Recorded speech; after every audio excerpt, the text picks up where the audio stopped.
Philippians chapter 4 and verse 15. Now ye Philippians know that in the beginning of the gospel, when I departed from Macedonia, no church communicated with me as concerning giving and receiving, but ye only. For even in Thessalonica ye sent me once and again unto my necessity. Not because I desire a gift, but I desire fruit that may abound to your account. But I have all and abound. I am full, having received of Epaphroditus the things which were sent from you, an odor of a sweet smell, a sacrifice acceptable, well-pleasing to God. But my God shall supply all your need, according to his riches and glory, in Christ Jesus. So this is just some reflection on the whole idea of budgets, church budgets. I've been part of this church budget process for 42 years, and there's a lot of good to it. Let's look at the word itself, etymology. We can single it coming from a Latin word, bolga. Some trace it coming from a French word, meaning leather bag, or possibly like a belly.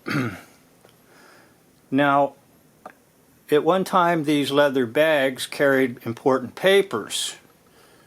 So, if you talked about a budget, it was like a pack of papers. And later that came to be applied to newspapers, such as New York Daily Budget. But later the term was linked to spending and government spending.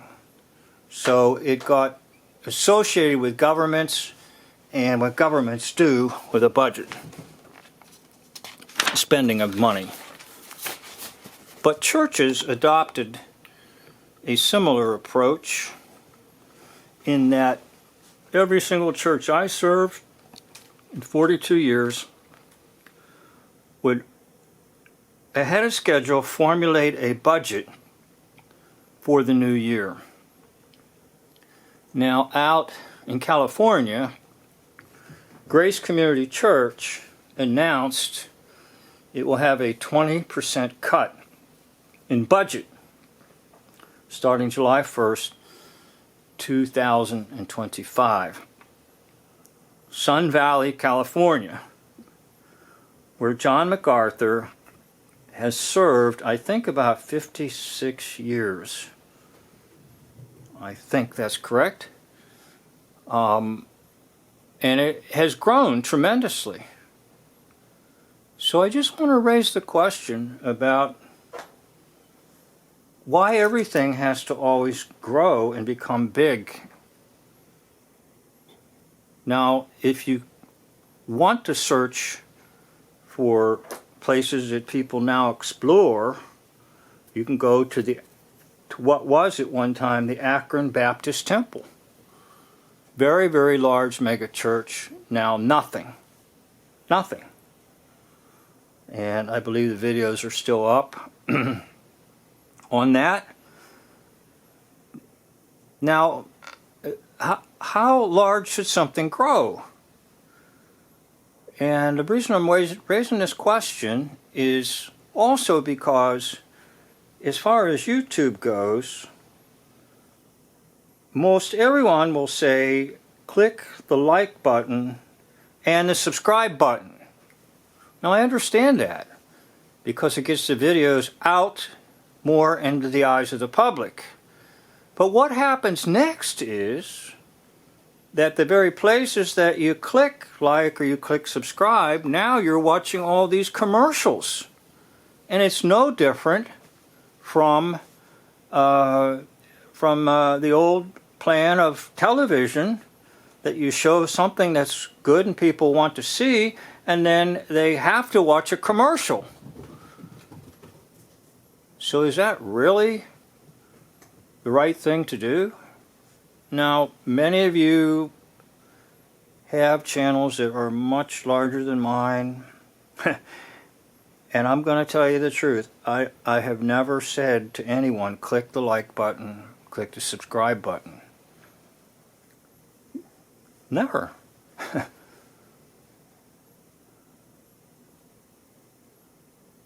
So in a way, growing large leads to what you see here from Grace Community Church, because John MacArthur is age 86, and he was the focal point, and if he's no longer the focal point, the support isn't there.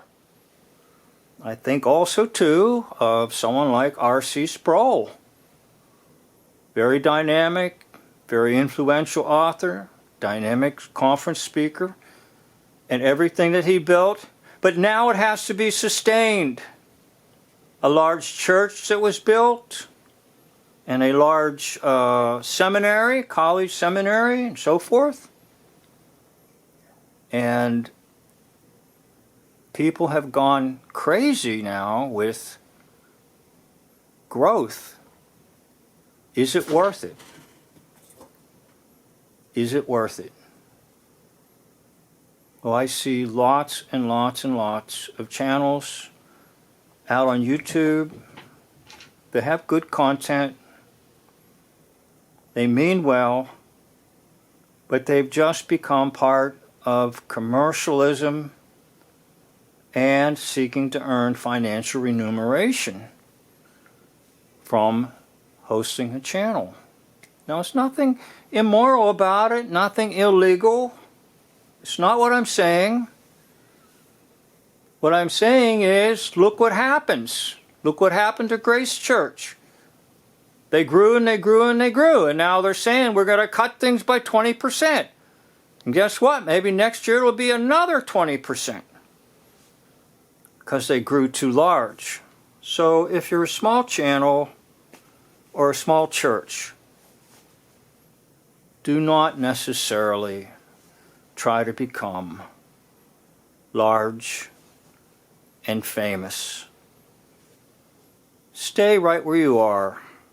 God taught me this lesson many years ago, because I would say, at least for the first half of my 42 years, I was laboring under the idea that you have to increase in numbers and you got to do everything you can. And then all of a sudden it hit me. If you have 1, 2, or 3 at a Bible study or a prayer meeting, you have 3 individuals who want to be there. So you push for more and more and more for what? To have like the Akron Baptist Temple? It's no longer there? That one time hosted thousands? What about Grace Community Church out there? Is it headed in the same direction?